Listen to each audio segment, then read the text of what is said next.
siguiendo. En este caso, palabras del Señor Jesucristo a sus discípulos: no se turbe vuestro corazón. Como los discípulos, podemos estar seguros, todos los aquí presentes, que en algún momento de su vida han estado o van a estar turbados, conmovidos, intranquilos, quizás desesperados en angustia por un motivo u otro, una enfermedad, un problema económico, una pérdida familiar, por lo que sea, pero en un momento va a estar interrumpida la paz. Su corazón va a estar agitado, va a suceder. Mientras estemos en este cuerpo, va a pasar. Ahora, ¿qué hacemos en esos momentos? ¿Qué debemos hacer cuando nuestro corazón está turbado? Y la palabra es creer, confiar. Y es lo que Jesús le dijo a sus discípulos. No le dijo, vayan a hablar con un amigo, no le dijo, vayan al psicólogo, no le dijo, trabajen más para olvidarse del problema, ni le dijo, húndanse más en el problema. Hay gente que se hunde más en el problema y quiere encontrar él la solución al problema, en vez de buscar el camino correcto, que es Jesús. Creer en él, en su palabra. Y es lo que le dijo Jesús a sus discípulos, en un momento muy especial, muy particular. Como siempre, y lo creemos así, predicamos el texto en su contexto. ¿Y qué era lo que estaba pasando en ese momento? Para que Jesús les anime y consuele con estas palabras. Bueno, se encuentra del capítulo 13 al 17. Primero dándoles a ellos una lección de amor, de humildad, tocando su orgullo, lavándole los pies. Mientras ellos discutían quién iba a ser mayor en el reino de los cielos, el Señor, con un lebrillo, arrodillado y una toalla, lava los pies de sus discípulos. En el capítulo 13, conmovido en espíritu, testifica, de cierto os digo que uno de vosotros me entregará.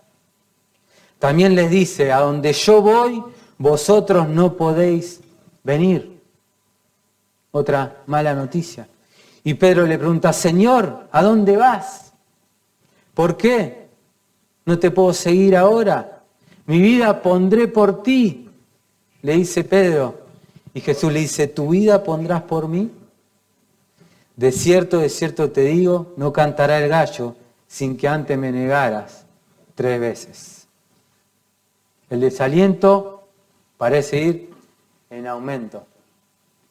La confusión es total. Jesús lo va a dejar, su amigo, el que han compartido tanto tiempo, pero Jesús le dice, no se turbe vuestro corazón. Y esta palabra, turbar, no se turbe, es la misma palabra que aparece en el capítulo 13, pero refiriéndose a Jesús, que dice que se conmovió en espíritu cuando anunció que uno de ellos le iba a entregar. Es la misma palabra que encontramos en Juan 11, cuando Jesús va a resucitar a Lázaro y se conmueve en espíritu y se turba por ver llorar a los que estaban allí. Entonces, vamos a preguntarnos si Jesús se conmovió, si Jesús se turbó, ¿por qué le dice a sus discípulos que no lo hagan? Si en definitiva es legítima. Es que hay una gran diferencia entre una turbación y la otra. La turbación de Jesús es una turbación, un dolor, una angustia de amor, de compasión. Las de los discípulos de incredulidad. Quizás miedo ahora a quedar solo, a estar expuesto a persecuciones, a odio, sin esperanza. Y la de Jesús es amor, compasión por los otros. Y Jesús le dice, creed en Dios, creed también en mí. Su consuelo se encontraría en ese momento solo y nada más que en la confianza en Jesús, en sus palabras.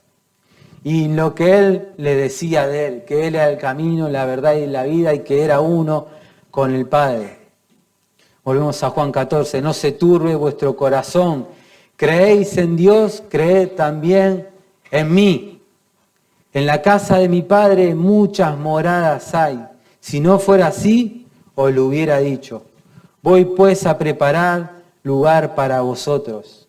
Y si me fuere y os preparare el lugar, vendré otra vez y os tomaré a mí mismo, para que donde yo estoy, vosotros también estéis. Primera verdad consoladora. En la casa de mi Padre muchas moradas hay.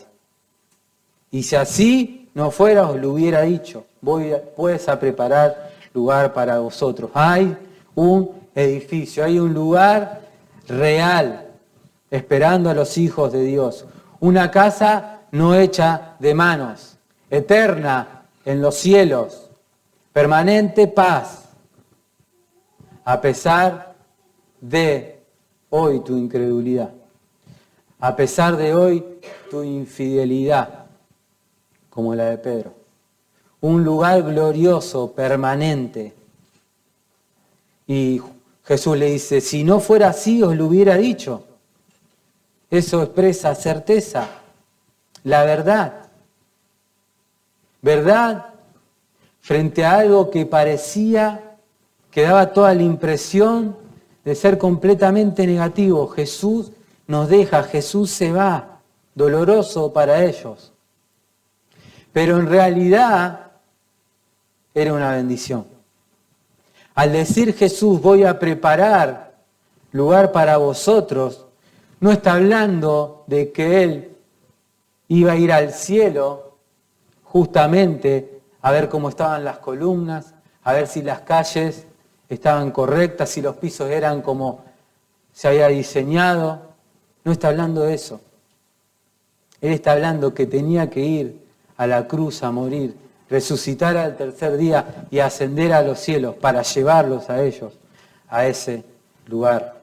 Él está hablando de la casa del Padre, sí, del cielo, sí, de un lugar espacioso, permanente, de paz para todos los hijos de Dios, pero está hablando de lo que haría posible esa reunión en los cielos. Y mis amados, y es únicamente la salvación en Cristo Jesús. La muerte de Cristo en la cruz, su resurrección, su ascensión en los cielos, la obra del Espíritu Santo en el creyente para creer. No hubiera habido lugar en el cielo ni para los discípulos ni para nosotros si Cristo no hubiera cumplido la voluntad del Padre, que era morir por los pecadores, por medio de su humillación. Y por medio de su exaltación os preparó un lugar y hace posible la entrada al Padre. Cristo les hace ver que esa separación era necesaria. Él tenía que morir, resucitar y ascender a los cielos porque era la única manera de que haya acceso al cielo. De que haya acceso al cielo para todo aquel que en Él crea, no se pierda, mas tenga vida eterna. Otra verdad consoladora es que vendrá por nosotros. Un día vendrá por nosotros. Versículo 3 dice, y si me fuere, os preparé lugar. Vendré otra vez y tomaré a mí mismo, para que donde yo estoy, vosotros también estéis. El regreso del cual Jesús habla es el complemento, lo que complementa su ida. Él no se iba a ir para no volver. Su venida se refiere no a que lo más importante es el lugar al que Él fue a preparar.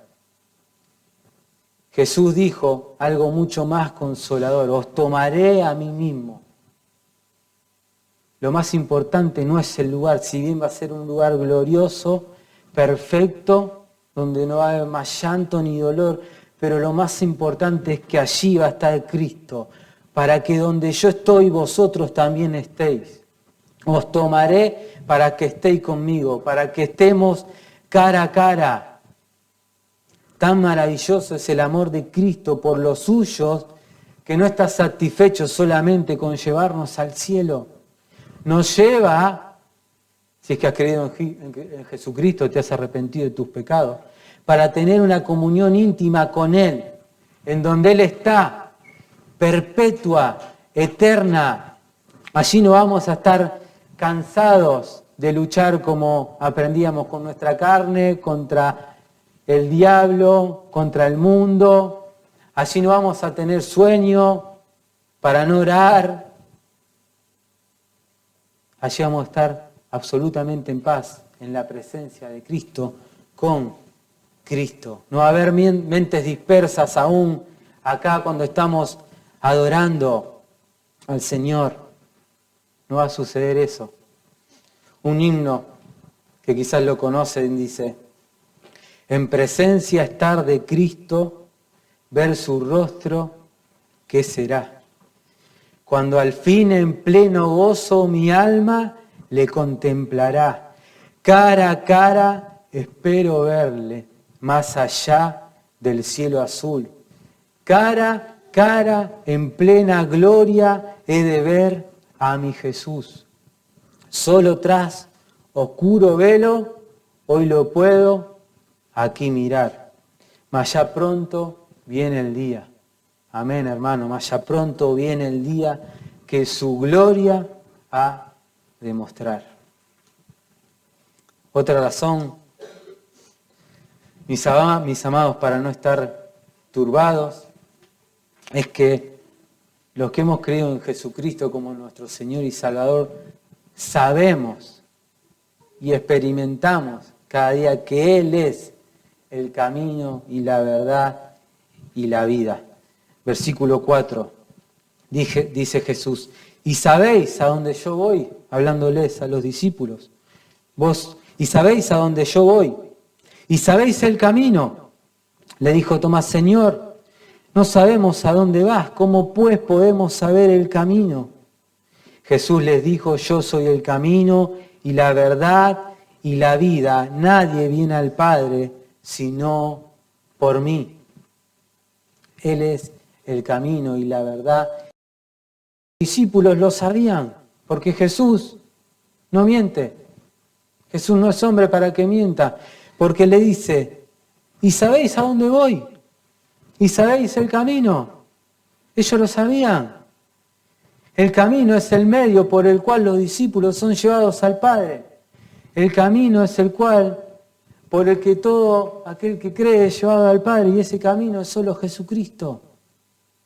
Se lo dice bien claro: yo soy el camino y la verdad y la vida. Nadie, y esto es nadie, viene al Padre sino por mí. No era algo desconocido para ellos, pero estaban tan turbados, angustiados seguramente, en una tormenta de confusión, que no podían entenderlo, que no podían verlo.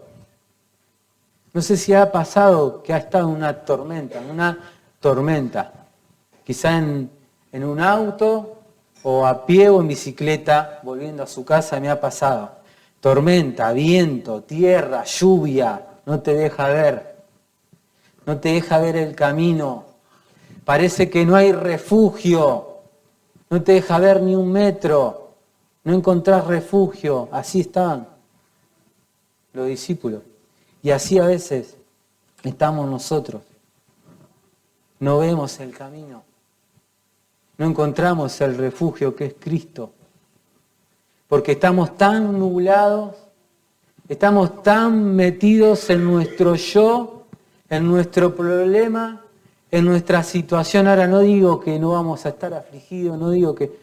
pero tenemos a Cristo, tenemos el camino, tenemos la verdad, tenemos la vida en nosotros.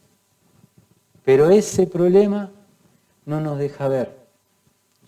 No vemos verdades elementales para la vida cristiana. No la vemos. que Dios guardará en completa paz aquel cuyo pensamiento en Él persevera, porque en Él ha confiado. No lo vemos. Y como portavoz, Tomás dice, Señor, versículo 5, no sabemos a dónde vas, ¿cómo podemos saber el camino?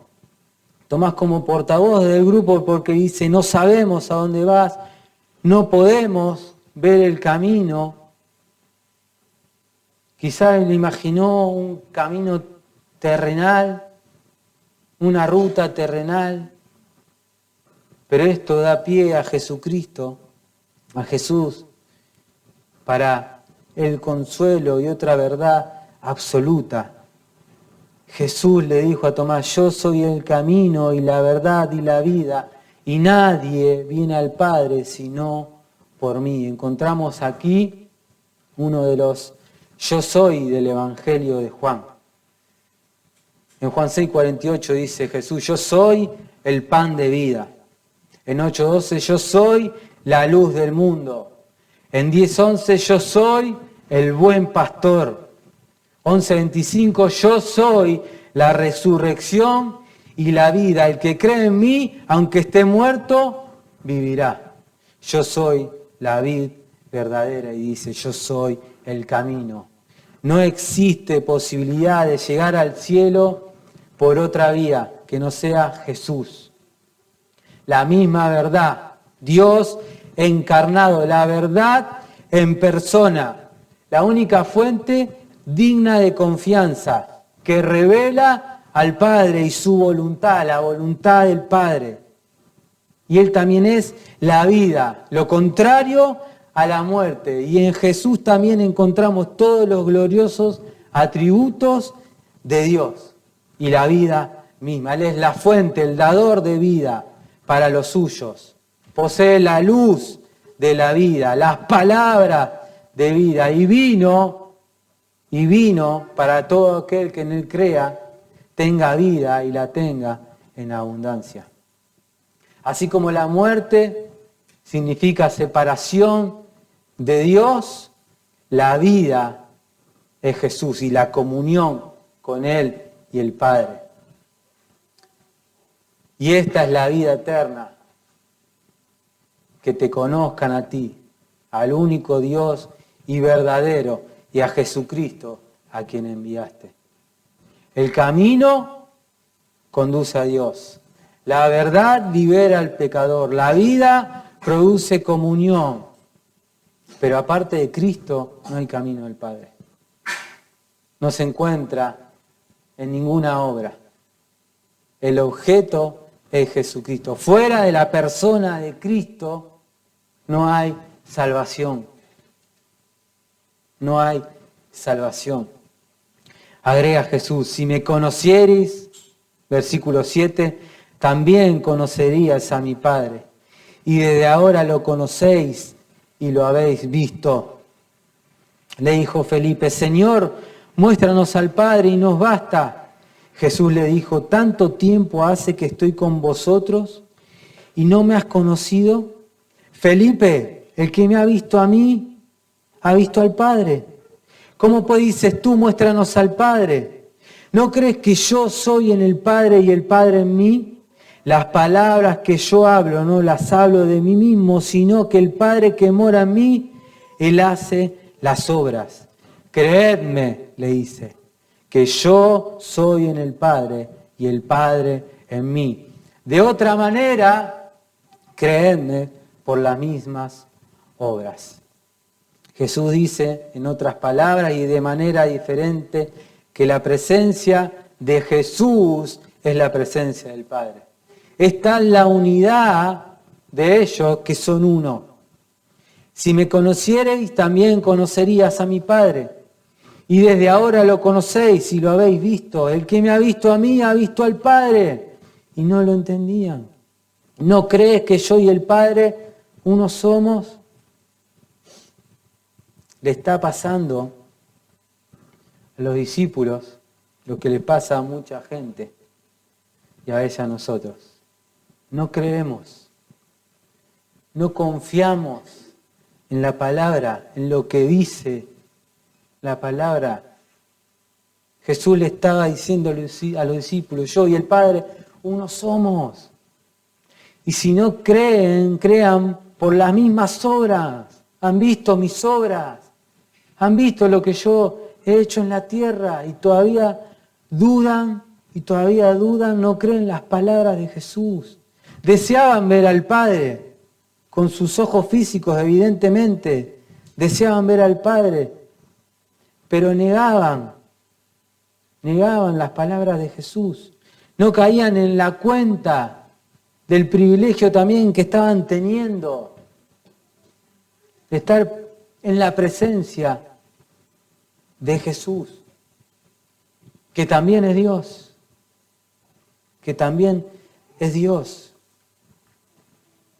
Lo que le pasó a los discípulos nos pasa a nosotros muchas veces, y es que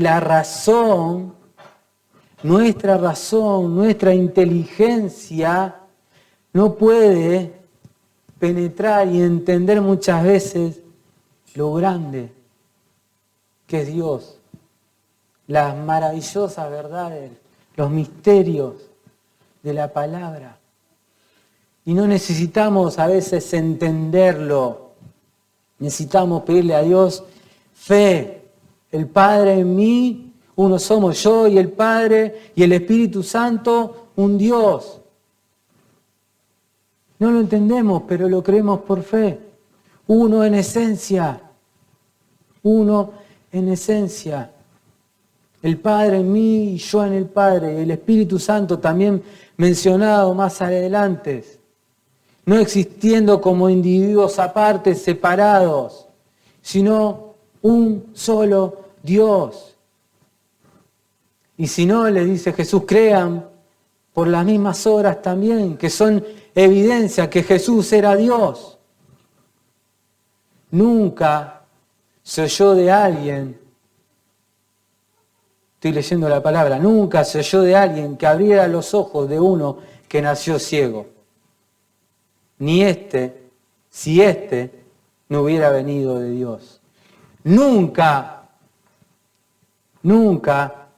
y esto va también a los que se dicen ser apóstoles, sanadores, nunca se oyó de alguien que abriera los ojos de uno que nació ciego, si no hubiera venido de Dios, y ese fue solo Jesús.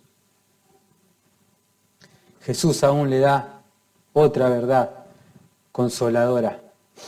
Versículo 12, de cierto os digo, el que en mí cree, las obras que yo hago también él las hará.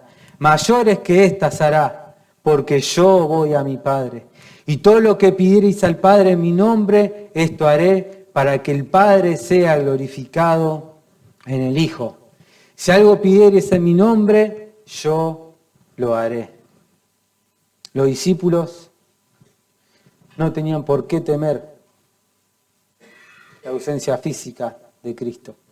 Significaba obviamente una pérdida para ellos, pero debido al hecho de que Él iba al Padre, como consecuencia de eso, de esa partida, los discípulos, dice Jesús, realizarían obras mayor que las que Él había hecho. ¿Cómo es esto? ¿Milagros físicos? Sí. Pero incluso mayores que esas. ¿Milagros en lo espiritual? Cuando habla Jesús de obras mayores, está hablando de la predicación del Evangelio, de la conversión y la predicación de los gentiles. El que en mí cree, dice, y ahora también es aplicado a nosotros, has creído en Jesús, obras mayores puedes hacer. Y no estamos hablando de resucitar físicamente a alguien como resucitó a Lázaro, ni sanar enfermos, ni dar vista a ciegos. Dios hizo su obra en el mundo por medio de la palabra de Cristo. Cuando Jesús hablaba, el Padre actuaba. Ahora Jesús se va al Padre. Y las obras que hacía el Padre a través de Jesús, las obras que hacía el Padre a través de Jesús, ahora las va a hacer a través de sus discípulos. Y las hace a través de su iglesia. Que no es otra que predicar el Evangelio. Y es solamente a través de la predicación de la palabra de Dios, anunciando la obra completa de Cristo. El verdadero autor de la conversión es siempre Dios. Obrando a través de su palabra, el Espíritu Santo, convenciendo al pecador de que es enemigo de Dios, que está enemistado con Dios, de que su destino es el infierno. Pero nosotros estamos aquí en la tierra para hacer esa obra. Mucha mayor que la de Jesús, dice, referido a eso. Pedro, cuando predicó en Pentecostés, miles de personas se salvaron. Pablo, llevando el Evangelio a los gentiles, fundando iglesias. En ese sentido, está hablando Jesús. No está más Pedro ni Pablo, estamos tú y yo. La ICBR, para hacer la mayor obra que podamos hacer, no para ganar al cielo, porque el cielo ya lo ganó Cristo por nosotros. Es para llevar el Evangelio, es para predicar el Evangelio, que Jesús es el camino y la verdad y la vida, y que nadie va al Padre si no es por Él. Y les soy sinceros, creo que estamos muy cómodos en este punto. Predicar el Evangelio, tener la compasión que tenía Jesús. Juan 5, 20, 21 dice, porque el Padre ama al Hijo y le muestra todas las cosas que Él hace, y mayores obras que éstas le mostrará, de manera que vosotros os maravilléis. Porque como el Padre levanta a los muertos y le da vida, así también el Hijo da vida a los que Él quiere. ¿Cómo le da vida? De cierto os digo, el que oye mi palabra, esa es la forma. El que oye mi palabra y cree, el que me ha enviado, tiene vida eterna y no vendrá condenación, mas ha pasado de muerte a vida. De cierto os digo, viene la hora, y ahora es cuando los muertos oirán la voz del Hijo de Dios, y los que oyeren vivirán. ¿Cómo oyen? La voz del Hijo de Dios. Aquí está. Ya no está más Jesús aquí. Esto te corresponde a ti y a mí. Ya no están más los apóstoles, ni Pablo, ni Jesús. Podemos hacer campamentos, podemos tener rec en casa, escuela de niños, etcétera, todo lo que queramos. Pero con la palabra de Dios, siempre, con el Evangelio, sin reemplazar ni dejar la espada del Espíritu, para salvación, para crecimiento espiritual, para calmar a esos corazones afligidos y turbados. Solo Escritura, solo Cristo, sola gracia, solo fe, solo a Dios la gloria. Versículo 13. Dice, y todo lo que pidieres al Padre en mi nombre, esto haré, para que el Padre sea glorificado en el Hijo. Si algo pidieres en mi nombre, yo lo haré. Aquí la palabra todos y todo lo que pidieres al Padre en mi nombre, lo haré, abarca mucho, pero se refiere particularmente a la oración por la predicación del Evangelio. Se refiere a ese deseo de orar por los perdidos. La obra del Espíritu Santo en la predicación de la palabra. La oración siempre y con toda certeza tendrá respuesta si no es una oración egoísta. Si está conforme a la voluntad de Dios, si busca interés del reino de Dios, de acuerdo a la voluntad del Padre, a lo que Él desea, a lo que Cristo desea, buscando su gloria, buscando que los muertos espirituales pasen a la vida, que los pecadores se conviertan de las tinieblas a la luz. Pero lo que sucede es que estamos más preocupados en nosotros, en nuestros problemas y a veces ni problemas. Es que no confiamos en Dios. Estamos tan turbados, más tiempo que caminando con Cristo en fe.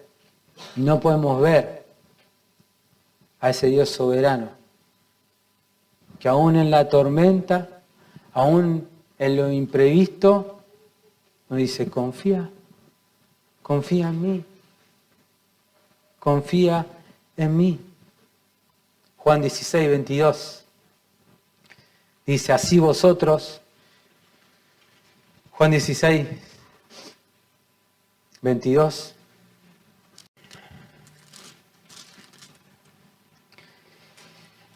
Dice, la mujer, Juan 16, 21, la mujer cuando da luz tiene dolor porque ha llegado su hora. Pero después que ha dado a luz un niño, ya no se acuerda de la angustia, porque el gozo de que haya nacido un hombre en el mundo, por el gozo de que haya nacido un hombre en el mundo. Así vosotros, ciertamente ahora tenéis tristeza, mas os veré otra vez. Y se gozará vuestro corazón y nadie os quitará vuestro gozo. Amén. No hemos visto a Jesús personalmente, nosotros, pero sí hemos experimentado su gracia, el poder de su salvación, su Espíritu Santo morando en nosotros. Y ciertamente ahora quizás tenéis tristeza, más lo veremos a Jesús. Y vamos a estar gozosos para siempre con Él y nadie, absolutamente nadie ni nada, quitará ese gozo. Hermanos, para ir terminando, que nuestro corazón, y que sea una oración, se turbe, pero que sea más como el de Jesús, por compasión a los perdidos, por llevar el Evangelio a los que no tienen esperanza, porque no conocen a Cristo.